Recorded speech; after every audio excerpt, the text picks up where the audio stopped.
Pull up with a stick, let it hit.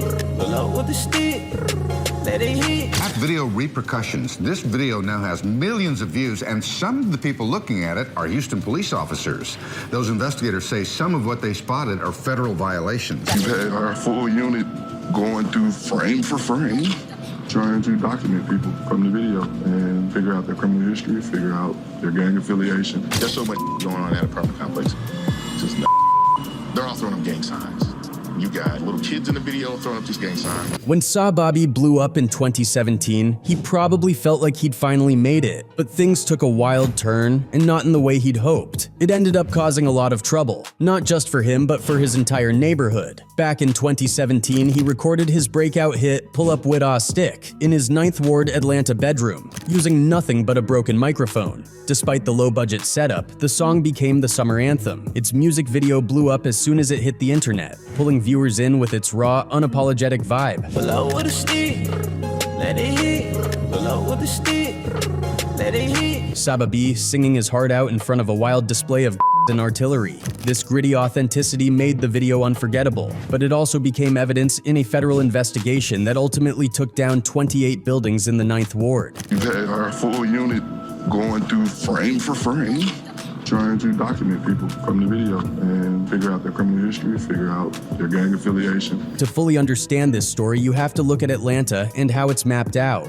Atlanta is divided into 6 zones, mainly because the city's layout is chaotic, and there's no clear boundary system everyone agrees on. Zone 2 in the north is the affluent side of town, home to penthouses, mansions, and Atlanta's rich and famous. If you want luxury, you go north. Then there's Zone 3 down south, which is basically the creative heart of the trap music scene. Rappers flock there to record, collaborate, and hustle. Some of the biggest names in the industry, like Gucci Mane's 1017 Brick Squad and Future's Free Bands label, are based there. But SahBabii's story, it unfolds on the city's west side in Zone 1, more specifically in the 9th Ward, where he and his family moved from Chicago when he was young to support his brother's rap dreams. We lived in Chicago, and then we stayed out there for a few years.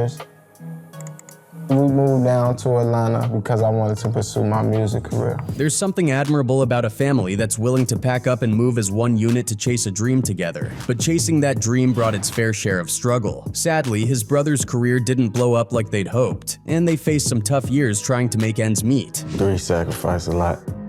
He wanted to do music before me. He'd been doing music for like 11 years. This was his dream, more than my dream. In the background, SahBabii had his own dreams. He always wanted to be a video game developer. Around the same time, YBN Namir was in the GTA online community freestyling over his headset. SahBabii was in there too, creating montages and even designing a GTA map he called Nuketown. At some point, he decided to shift his creative energy toward music. His brother helped him produce tracks, and he released 2 projects, but they didn't really take off. Dropped 2 projects.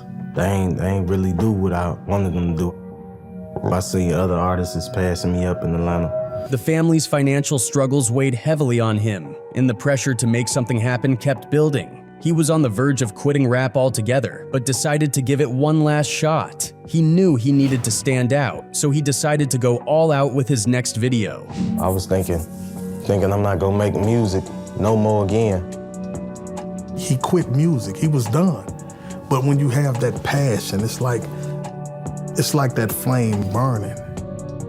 He said he want to give it another shot, man, and see. He had a plan. If he showed a ton of guns in the video, it would get people talking, and hopefully it would go viral. And that's exactly what happened. SahBabii went to a notorious apartment complex called Sierra Ridge on Delmar Lane in Atlanta's 9th Ward to film the Up Wit Ah Stick video. This spot was infamous for all the wrong reasons. It was practically a safe house for criminal activity, with stashes of stolen guns and drugs. The complex's slogan was, "Welcome to the good life," but that couldn't have been further from the truth. Kids in the area were constantly breaking into cars, grabbing whatever weapons they could find, then stashing them in the complex. Every night, teens would break into dozens of cars, maybe finding a gun or 2, then rinse and repeat the next day. We all know that car break-ins are a huge problem in the city of Atlanta. If you own a weapon, don't leave it in the car. Thieves as young as 12 are snatching them, and things can only get worse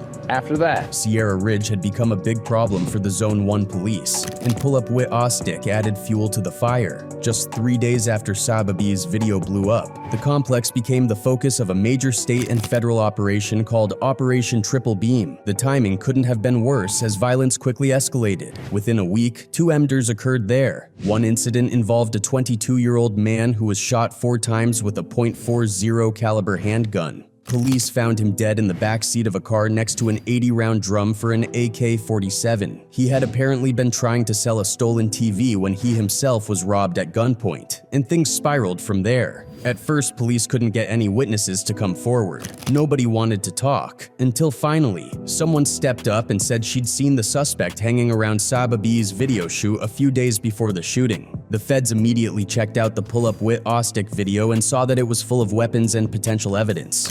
We've had our full unit going through frame for frame, trying to document people from the video and figure out their criminal history, figure out their gang affiliation. They also discovered a behind-the-scenes clip on YouTube that basically looked like a guide to self-incrimination. It was all laid out for the police. Law enforcement moved in, sweeping through Sierra Ridge and rounding people up one by one. Eventually, someone gave up the shooter's name. Initially, police were on the hunt for a person with yellow dreads carrying an AK-47, which led them on a wild chase for weeks.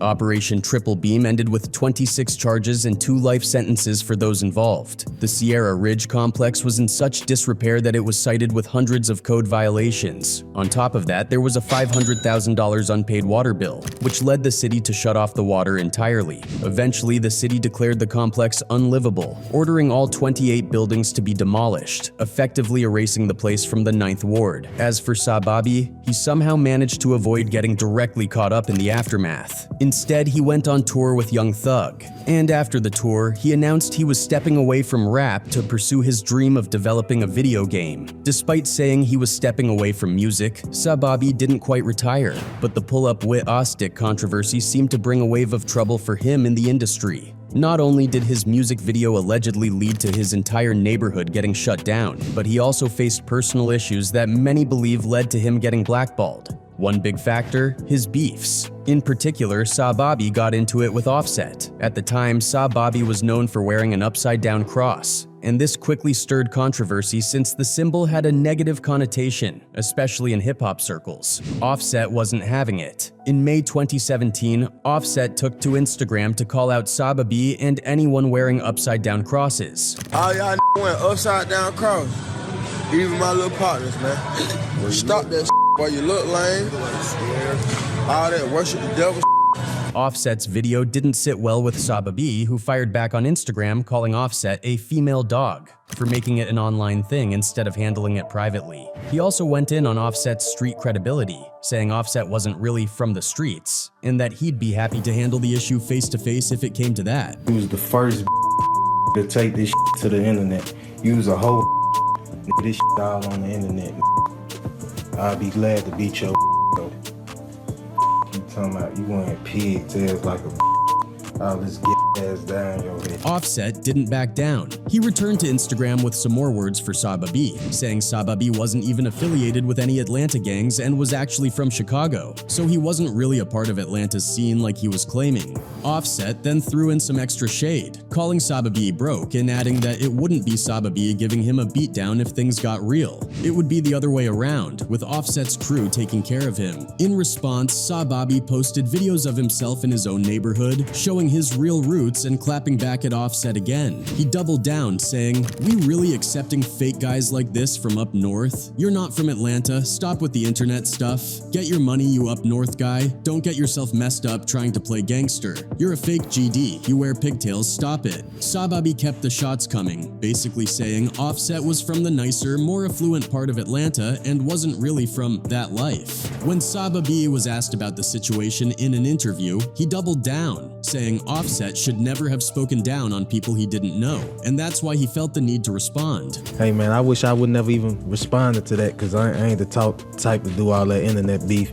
But I feel like he don't need to be speaking down on people. But a lot of people, even some of SahBabii's own fans, thought Offset wasn't entirely wrong in calling him out. So eventually, SahBabii felt the need to address the controversy surrounding his upside-down cross. He posted online, explaining that he'd actually created his own ideology, calling it Unknownism. He wrote, "I created this ideology for seeking truth. I had this mindset since I was a young boy. I stand behind this, and we will fight for it. Book coming soon, Unknownism. Accepting the fact of not knowing, accepting that not all they tell us is true. 666, 6 protons, 6 electrons, and 6 neutrons." In SahBabii's view, the cross was more than just a religious symbol. It represented his pride in his personal journey of questioning things. But you know, on the flip side, a lot of people felt that Offset was in no place to be calling out anyone about religious symbols, especially given that he's a street rapper who raps about violence, drugs, and plenty of other things that don't exactly align with religious values. SahBabii noticed this hypocrisy and didn't hold back. He went after Offset for being fake,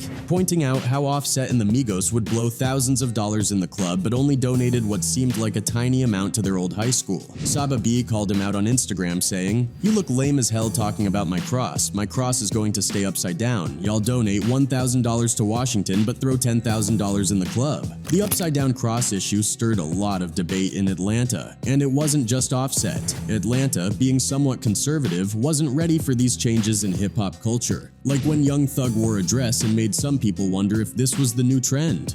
For a lot of fans, SahBabii's cross was another step that felt out of hand. And since he wasn't as big as Young Thug, he took even more heat for it. Even Lil Yachty had something to say. He played it safe, trying to defend both sides, saying he was cool with both SahBabii and the Migos. Still, he gave SahBabii some props, which didn't go unnoticed. The beef eventually cooled off, but by then, it had gotten SahBabii a lot of attention from casual fans who hadn't heard of him before and were now curious. The problem, though, was that picking a fight with someone as connected as Offset wasn't just bad for publicity. It came with bigger consequences. Offset wasn't just some random rapper. He was part of a major crew with huge influence, so SahBabii was setting himself up for potential issues in the industry. He wasn't only burning bridges with Migos, he was risking connections with anyone aligned with them. And this actually came back to bite him in a huge way. SahBabii's talent had already caught the attention of major players. Young Thug, who liked his sound, had flown him out to introduce him to people like Drake and London on Day Track. This was a major opportunity. In fact, SahBabii revealed in an interview that Drake had reached out to collaborate on Up Wit Ah Stick, which could have been a game changer. I'm working with his With Drake, obviously, the Drake verse is coming, right? Have you ever talked to Drake? Yeah, I talked to him. You talked to him, so that means he's gonna get on the song. That feature would have taken him from an emerging Atlanta rapper to a star in hip-hop, much like how Drake had given Migos a huge boost when he hopped on their song Versace early in their career. But with SahBabii's beef with Offset brewing, Drake backed off the collaboration to avoid conflict, since he had strong ties with Migos. In the end, SahBabii missed out on what could have been a career-defining moment. But see, SahBabii's challenges weren't just limited to beef with other rappers. He also had to deal with people labeling him as a snitch after his hit song Up Wit Ah Stick went viral. When the police took down the apartment complex featured in his video, fans started throwing around accusations, claiming SahBabii was somehow involved in tipping off the authorities. This rumor spread fast, and it definitely hurt his rep. It didn't help that his own cousin came out and alleged that SahBabii wasn't really about the life he rapped about, suggesting he was more studio gangster than street. Come on, bro. Be for real. You ain't pulled up with no kind of sticks, bro. Your mama didn't even like the video. You borrowed them sticks in the video. Come on now. Be for real, you ain't grow up like that. By this point, though, SahBabii wasn't just some newcomer in the Atlanta rap scene. He had already made a name for himself and built some valuable connections. If he wanted to, he could have leaned on his relationships in the industry to boost his career, but he just didn't seem to take advantage of them. For instance, he was cool with affiliates of 21 Savage's Slaughter Gang, even collaborating with 21 himself on a song called Outstanding, which pulled in around 10 million views. But despite the success of that track, they never collaborated again, which could have been another great move for SahBabii. Then there was Lil Yachty. SahBabii and Yachty had been tight, like we talked about earlier, and they were supportive of each other. They even worked on some music together that, for whatever reason, never saw the light of day. Now, they don't seem to be as close as they once were. One of SahBabii's biggest missed connections was definitely with Playboi Carti. Back in the day, SahBabii and Carti were close, and they actually collaborated collaborated on a track called Supersonic. There were even rumors that they'd work together on more songs that never got released. What's interesting is that SahBabii had a vibe that fit Cardi's opium aesthetic before Cardi even officially launched his label. Fans thought SahBabii might actually be featured on Cardi's Dilit or even Whole Lotta Red, but none of that ever happened. It's hard not to think about how different things might have been for SahBabii if they'd continued collaborating. He really could have been a bigger part of Cardi's world, but that opportunity slipped by. But while missing out on these music connections hurt his career, something much deeper was also holding him back: his mental health. After blowing up, SahBabii faced some tough losses in his personal life, losing several family members close to him. In an interview, he opened up about how much he struggled, explaining that he went through a really dark period. He admitted he was in a bad mental space and shared that if it wasn't for the support of his family and his son, he might not have made it through. I was kind of lost, just came out Sanders, came out Squeetastic, depressed. This emotional strain affected his focus and drive, making it hard for him to keep pushing forward in his career. This was when he announced he was retiring from music, but he never fully followed through. However, he did end up canceling a planned tour, which really damaged his momentum. For an artist, building and sustaining hype is crucial, and SahBabii's on and off approach left his fans confused and impacted his career's consistency. He went from being one of Atlanta's hottest rising stars with a unique style to an artist whose future seemed uncertain. Since then, nothing has really taken off for SahBabii the way Up Wit Ah Stick did. It's been a tough road, and while he's still making music, the early momentum he had never fully returned. At his peak back in 2017, SahBabii was the talk of the industry, and he wasn't just getting attention from fans. Labels were coming in strong too. A massive 16 labels tried to sign him, recognizing his potential. Ultimately, he decided to go with Warner Brothers, and they apparently promised they'd make him a star. But not long after signing, SahBabii realized they weren't exactly on the same page. He felt Warner wanted too much control over the creative direction of his work, down to specifics like which studio he used, and he wasn't about to let anyone dictate his vision. Reflecting on it later, he said, "I thought they wanted too much control on the second option, like what studio and all that, so it didn't take long for SahBabii's partnership with Warner Brothers to come to an end after his debut project. With his career path taking so many twists, SahBabii's journey has been a wild one. Fans often wonder why he isn't bigger today, considering how much potential he showed early on. His style and sound were ahead of the curve, and many agree he could have built on that to become even bigger. But instead, he's taken a more low-key approach to the industry. That's not to say he hasn't had some recent success. In fact, one of his singles just blew up on TikTok, which got a lot of fans excited and hopeful about a possible comeback. His sound is still relevant, and in some ways he was so ahead of his time that it feels like he'd fit in with today's trends effortlessly. But for SahBabii, commercial success doesn't seem to be the priority. It's almost like he's chosen a more laid-back route on purpose. If he wanted to push for more mainstream fame, it's clear he has the talent, connections, and style to do it. Unlike a lot of artists, he has the option to make it big but has decided to keep things more low profile.